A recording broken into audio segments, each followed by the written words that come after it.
Dobrý den, or good morning, everyone. Great pleasure to be here and to have a chance to present to you today. Thanks to organizers, especially thanks to Hannah for inviting me and making this possible. It's a great city, and it's my third time to be at this conference, and I really enjoyed the previous two, and I'm sure that I will enjoy this one too. And I hope that you will also, as already mentioned, find some interesting things to hear and to learn. I also find that coming to this conference is not only the question of hearing and learning, it's also of meeting people and colleagues and learning from them, from their own experience. So yes, the coffee breaks and lunch and so on are also very important. Today I will be talking about something which we are all faced with. This is the fourth industrial revolution, and the role that the grey literature should play in that.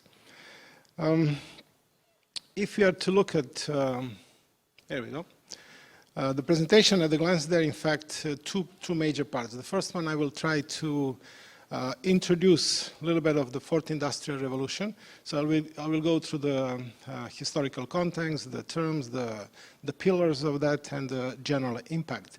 This will lead us to, in fact, the possible impact or the impact which is already there on the grey literature, specifically the impact on the grey literature concept, the processing of grey literature, sustainability, and definitely usability.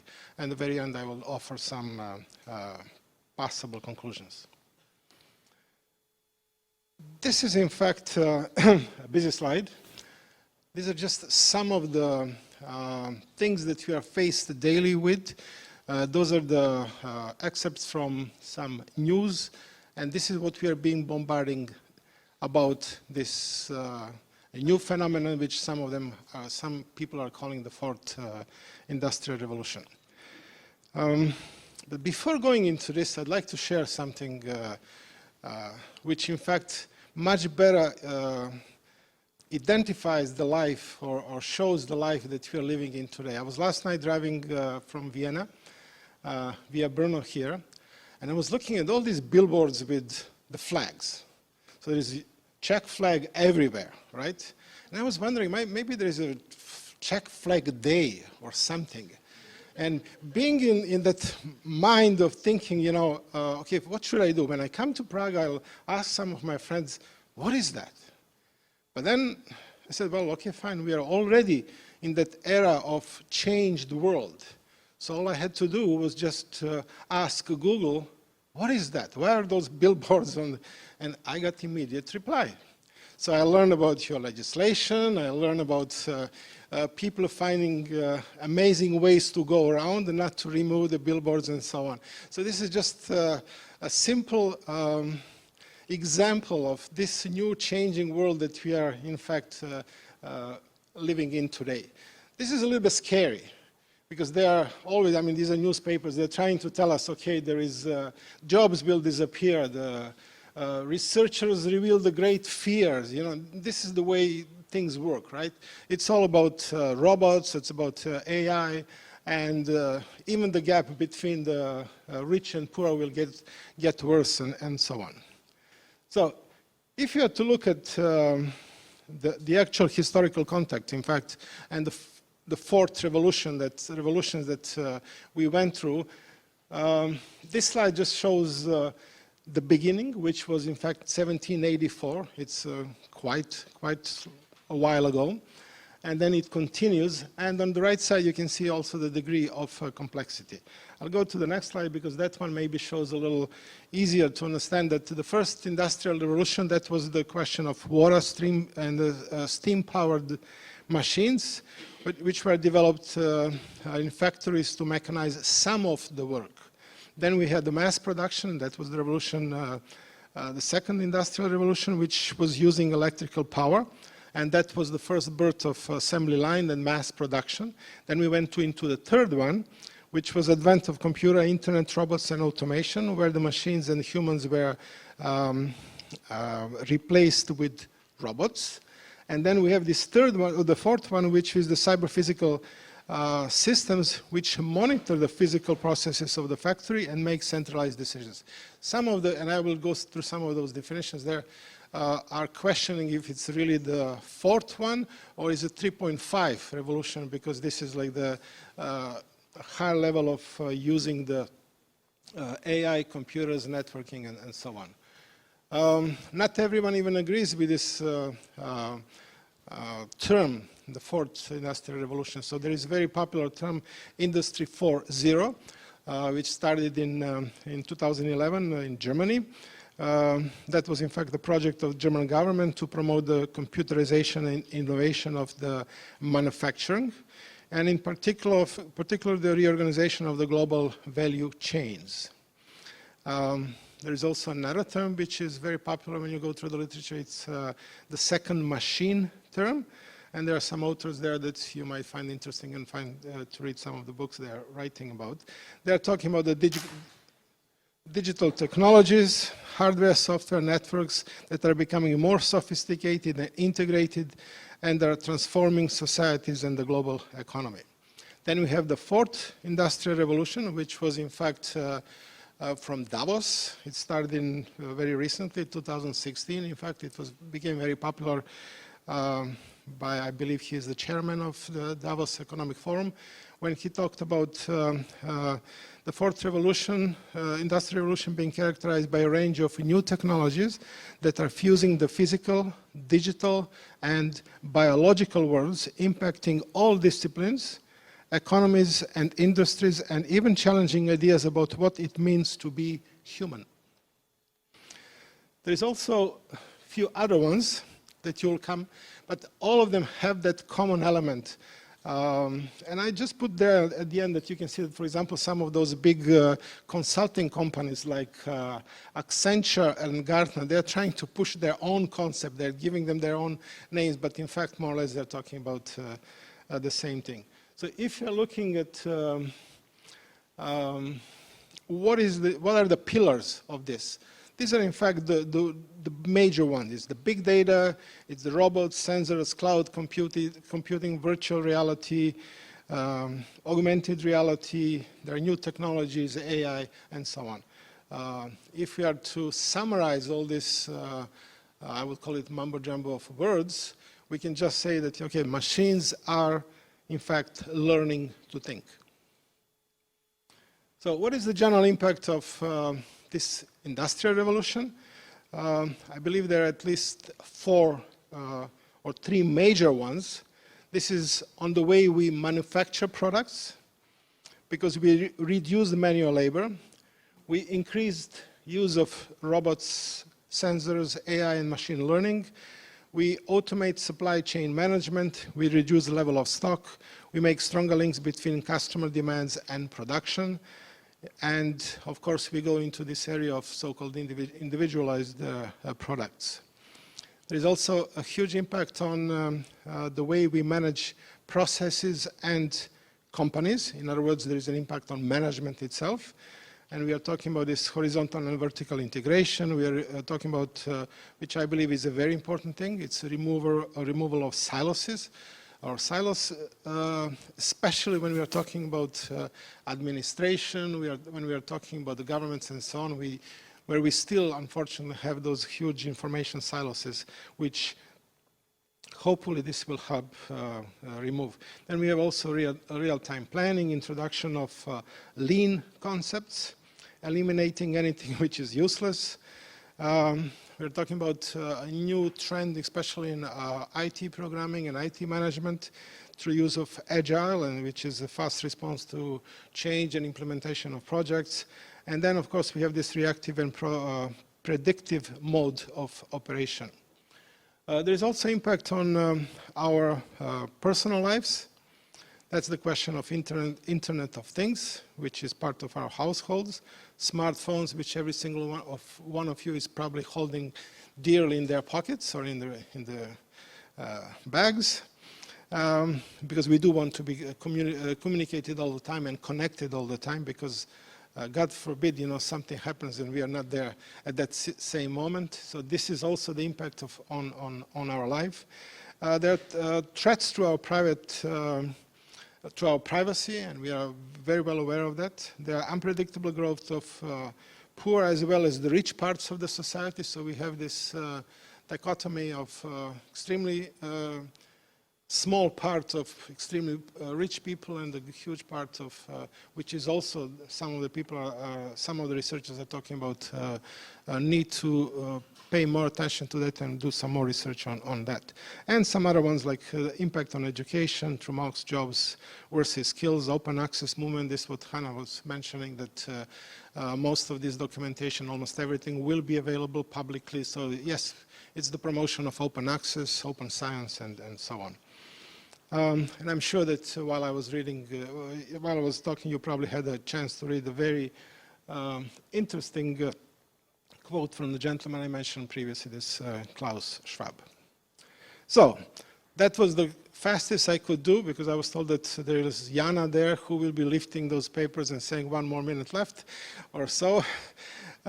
So this is general about the fourth industrial revolution. So what is the impact of that on the gray literature? So first of all, I wanted to see if there is really any sense talking more about the gray literature. So I was just looking on the right side to see, let's do the little search to Science Direct, last 10 years, and I was kind of thinking maybe there will be at least the same level or even a decrease in the number of articles or results found, but no, it's not. In fact, it is growing. So yes, there is still a need for conferences like this. There is a still need for doing repositories and promoting them and so on. Now, talking about the impact on the actual concept. It was already mentioned that in 2010 there was a Gray Literature Conference here, and there was a famous Prague definition at that time. And some of the creators or authors of that definition are here with us today. And this is the famous definition that they came up with, and that is the definition which is most often used in research and in literature. The gray literature stands for manifold document types produced on all levels of government, academic, business, and industry in print and electronic formats that are protected by intellectual property rights. And I'm highlighting these elements which are incorporated into the definition, which are very, very important. In addition to this definition, I also found one which has an interesting few interesting elements, and it's the diverse and heterogeneous body of material that is made public outside, and it's not subject to traditional academics peer review processes. I believe that these two definitions are the most often used for explaining this type of literature. And as I believe Joachim said once, that it's easier to describe than to define this gray literature. So if you're going to the next slide, when I'm trying to see the impact of this industrial revolution, we can say that there are some challenges with this. The challenges are due to the numerous originators, volume type, speed of gray literature creation, the focus of GL definition, which needs to shift to probably quality, more of intellectual property, curation and sustainability, and it risks becoming obsolete due to its inability to differentiate, that's my own opinion, GL from other documents. So having in mind all these definitions, here we go. I'm suggesting that maybe we could look at different, it doesn't mean necessarily redefine, but yes, I'm suggesting some kind of a slightly new definition, that GL is, gray literature, is any recorded, referable, and sustainable data of information resources of current or future value, made publicly available without a traditional peer review process. Some of you might ask, why am I doing this? Because we do have to cope with the times and the changes which are there. So if you're looking at the multiple shades of gray, these are just some of them, there are more in fact. To tell you the truth, I didn't even count, there are too many in fact to count the types of shades of gray. And if we are just to take one, which is data sets, anyone who's reading any of the journals or research and so on, and everyone is talking now about big data, data sets and so on, no one talks about gray literature. Sorry. So we do have to put ourselves maybe into some kind of a different perspective and look at it. Because the data sets today and in the future will be coming from the Internet of so-called everything, the Internet of Things. It will be coming from industrial Internet of Things also. There is a machine-to-machine communication. There are self-driven cars, robot sensors, security systems, and you name it. So there are many of those sources of data sets which will be making zillions of it. Now, how much data will be produced by those new sensors or robots or the systems? This is just, and I found it in fact more, it's kind of funny even to look at it, you know, that the estimates are so, there is such a big difference in the and you know, these are companies which are very known for their accuracy, for their serious approach to research and so on. So some of them, like Gartner, is saying 20 billion. And then we have another one there at the end saying 200 billion. So I mean, the differences are huge.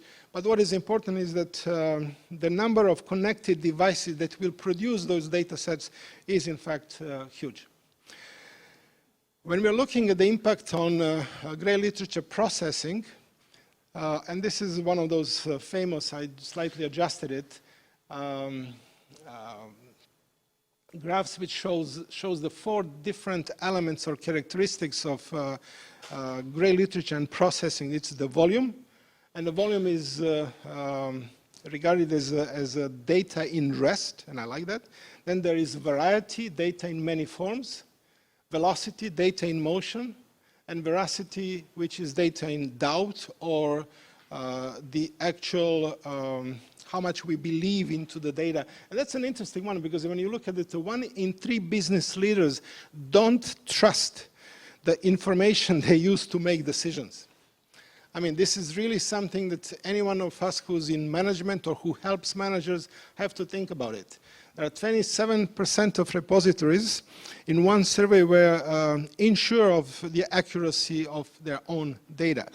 When we are talking about the variety, you can see there the health industry is very keen on that, so there is lots of things there. But for example, 4 billion plus hours of video are watched on YouTube each month. Tremendous. It's even hard to imagine all this data. When we are looking at the volumes, we have this 40 zettabytes, which is 43 trillion gigabytes of data will be created by 2020 and so on. So this is the process that will impact and is impacting, in fact, the way we do the gray literature processing. How about the sustainability? And I had to look at how do we define sustainability? So the most famous definition, in fact, is that Brundtland report, which says, and I really like the definition, it says development that meets the needs of the present without compromising the ability of future generations to make their own needs.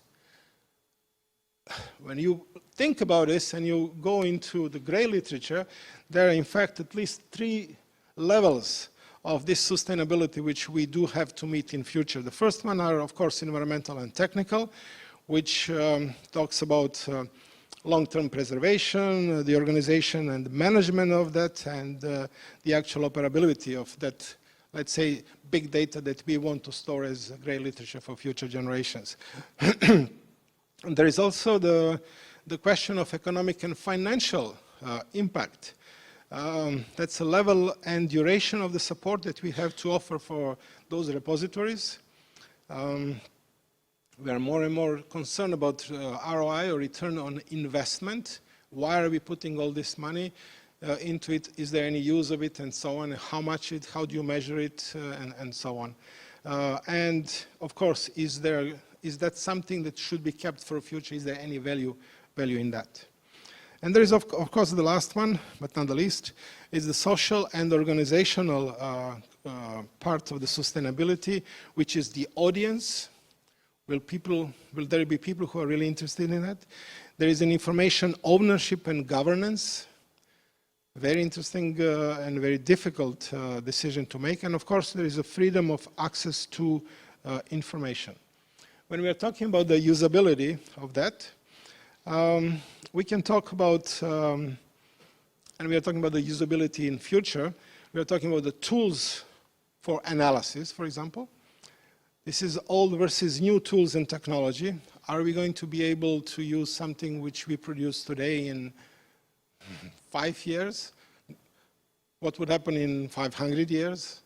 You know, people are saying, okay, fine, microfiche is dead. Well, you know, there are still some people who are, to have stored the data, like big banks, and they still put some of their data on the microfiche, not because they have nothing else to do with their money, it's because, you know, sustainability for like 50 years is unfortunately not guaranteed with all these beautiful technological developments.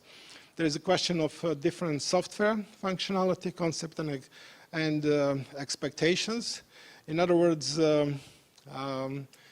if we collect some data or some information and so on, will we be able to really use it as it was initially meant? Because you can have amazing tables, but you know, if you don't have the logic or you cannot recreate the logic behind it, for using it, it's probably becoming useless. And then there is, of course, this dynamic versus static information and documents.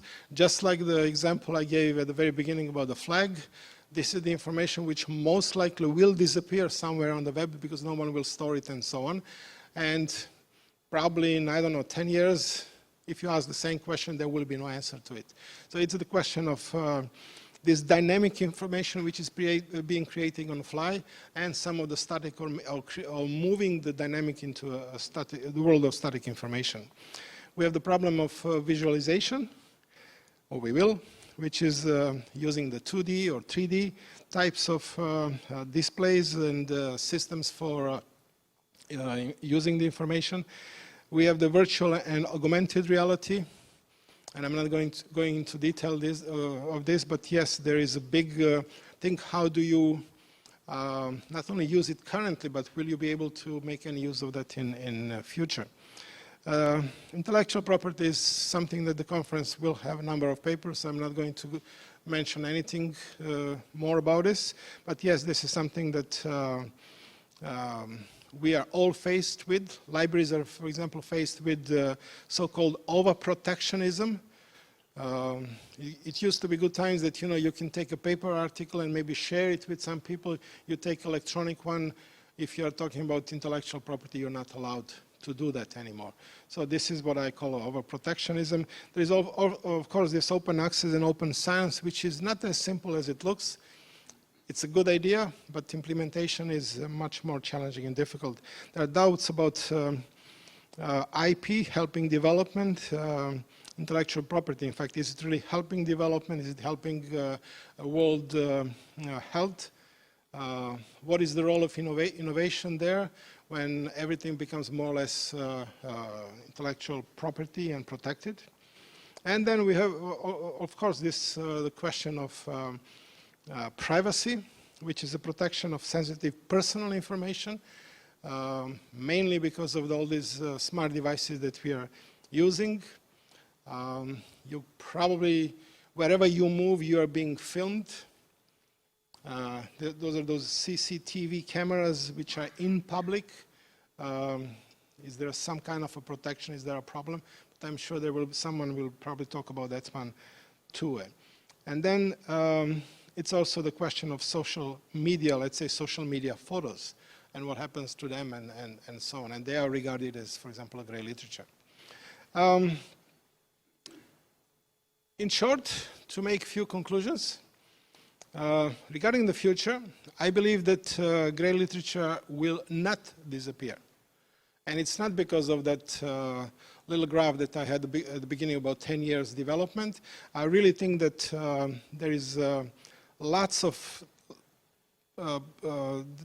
are lots of possibilities for us as researchers or people who are working that, who are collecting, managing, making it available and so on, to continue doing the same thing and just probably improve the processes on the way.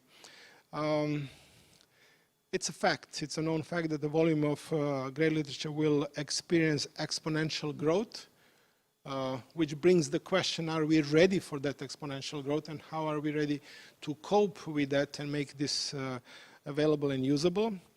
And that slide that I mentioned with all this growing number of GL formats, unfortunately, I believe that they will just increase. They will not decrease. There will be more and more formats becoming more popular and, I would say, mushrooming and requiring extra attention from us.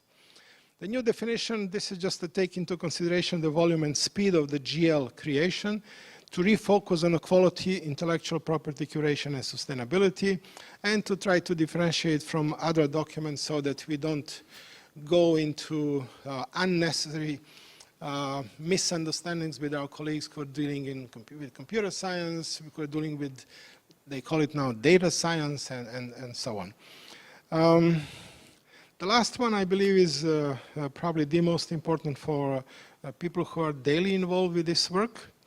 We do need to increase knowledge, visibility, and relevance of grey literature. And how can we do that? Probably to work on theoretical research and practical applications by developing training courses and different tutorials. I heard there was yesterday a workshop here. So just by promoting this and making people more aware of the professional aspect of doing this is, I believe, very important. There is to establish cooperation with data and information specialists, librarians, and archivists, and this does not end there. There are probably other categories and professions that we should make a better cooperation instead of just trying to compete for a piece of real estate. We do have to invest in promotion. I didn't say here marketing, I'm saying in promotion, because this should remain in the area of open access and probably open science. And we do have, because this is also the question of repositories, we do have to make, to demonstrate the value of properly managed GL collections and repositories. And with that, I'd like to thank you all for your attention. Thank you.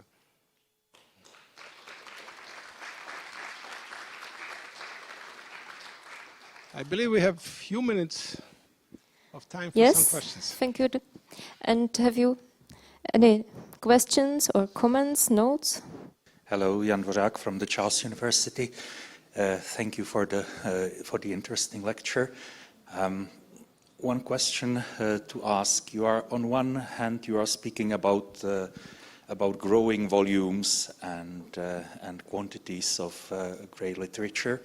On the other hand, you talk about curated metadata, things like this.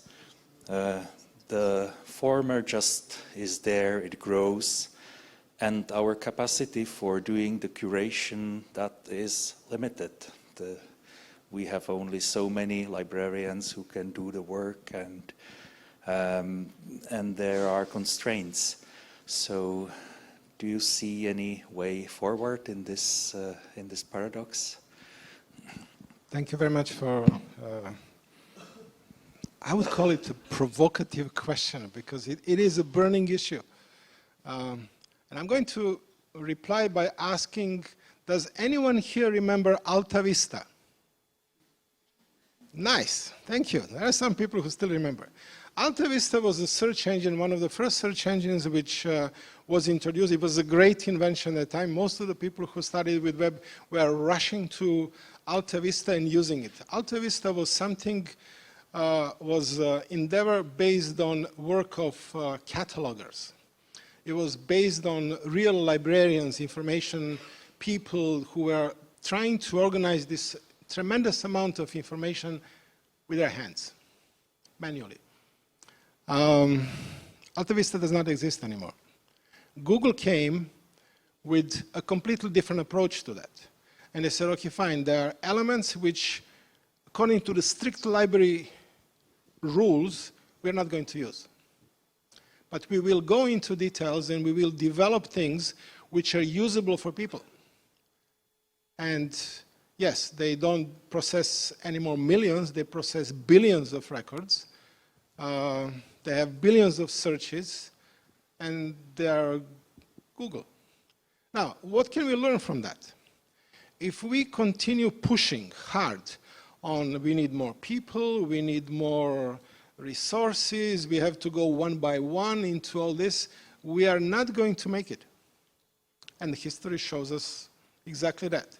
So the beauty of this so-called the fourth industrial revolution, it's coming up with all these new technologies, starting from machine learning, artificial intelligence. When I say robot, I don't really mean devices that move around the place or something. This could be also, let's say, automatic scanning, which is possible to transfer all these paper documents into a digital world and so on. So we do have, as information specialists, libraries and so on, in my belief, to concentrate and use more of that. So we do have to bring technology to us to help us resolve that, because otherwise, you're very right, we just cannot sit down and try to create metadata for all that and so on. So we do have to use our brains much stronger, much more specifically through innovation and so on, trying to come up with algorithms that might be able to come, let's say definitely they will not ever come to 100% which the human can do, but if they come to 80%, Pareto's law, right? 80% of what we are doing, that will be still, I believe, amazing effect, and we will be able to cover as much as we can. So it's, don't be afraid of the technology, let's use it and show that our work as information specialists, librarians, archivists, and so on is important. I hope I answer your question. Thank you. So thank you for the question and for the answer too. And any other question? I'd like to know, I mean, I heard you speaking about the importance of grey literature, and we understand through your communication that it is becoming more and more important, and it will continue to be important. But there is a paradoxical situation. We notice that in information and library science departments, the topic is not included. And we have librarians, archivists who have no idea about this theme, about this topic. So, the situation is raised here. So we have to give importance to this topic through training programs, right? So this is an important element, don't you think so? I agree 100% with you. That was one of the reasons I put this last part, that we do have to increase the knowledge, visibility, relevance, training, workshops, talking about it at our companies or organizations we are working at. We cannot wait for them to invite us to become part of, I don't know, some project team and so on. So we have to be a little bit more pushy. It is the fact that, and there are some nice statistics about disappearance of information schools. It is the fact. And many of the schools around the world are removing the name library from their name. It's like a bad word now, it's like, oh, no, you go to the party, and if I may say, you go somewhere and say, I'm a librarian, and they say, oh, nice meeting you. And they turn and they leave. If you tell them, okay, fine, I'm working in AI, everyone will come, oh, tell us about it, But it also depends on us, how do we present what we are doing, how much we get involved with things. Quite often the financial situation in many of those organizations is not going into our favors. It is not a secret that it's easiest to cut maybe the archives, the library funding, people working in the libraries. And if there is someone who's good in the library, like I had a case just recently, some other department was saying, we noticed blah, blah, blah, can we get that person transferred? No. So we do have to work also on the quality of our own people and their involvement. But I do agree with you that there is a long way to go there. Thank you.